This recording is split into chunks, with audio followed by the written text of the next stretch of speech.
Thank you guys for tuning into Simply Dhol, your online resource for Dhol lessons. My name is Manvir, and in this video lesson, we're going to cover dynamics and articulation to help improve with your stick control.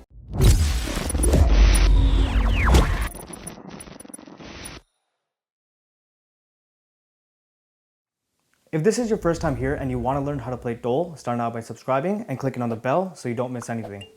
This lesson is a continuation of the previous video that covered motions and stick control.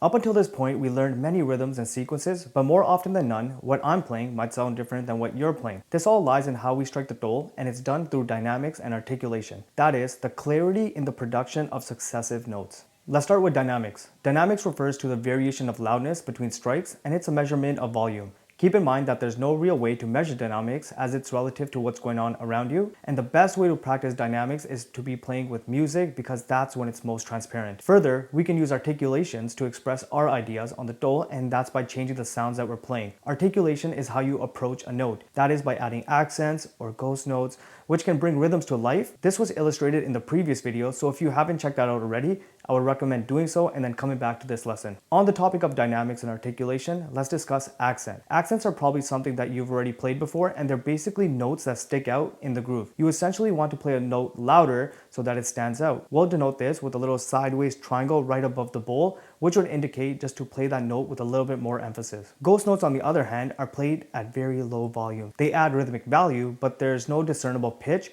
while being played. Ghost notes in the future lessons will be denoted with little parentheses around the bowl. I'm now going to share with you 3 exercises that are designed to help with your stick control. When going through these exercises, be mindful of the dynamic levels that you're playing. The first exercise is going to be focusing on the treble strike, while the second part focuses on the bass strike. And in the third exercise, we're going to alternate between the bass and the treble side. I've labeled these all as working with na, working with ge, and the single stroke roll.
To make things more convenient for you guys, over the next few days, I'm going to create a new playlist on this channel's homepage so that you can focus on each individual exercise until you master it. This concludes this lesson on articulation and dynamics. But before I let you guys go, if you need additional coaching or personalized feedback, I'm going to be focusing on lessons via Patreon. If you aren't familiar with what Patreon is, it's an easy way for those that are interested in my work to see exclusive content and updates before anyone else. If you want to help the channel grow, you can contribute as little as $1 per month. And if you really want to excel in Dhol playing, I recommend the student membership level, which would give you access to a variety of new content that I'm currently working on. With that being said, I hope you took away something from this video because this is the building block of great Dhol playing. Once you have a solid foundation, you will find it much easier to pick up everything else. Thank you guys for watching, and I'll see you in the next video.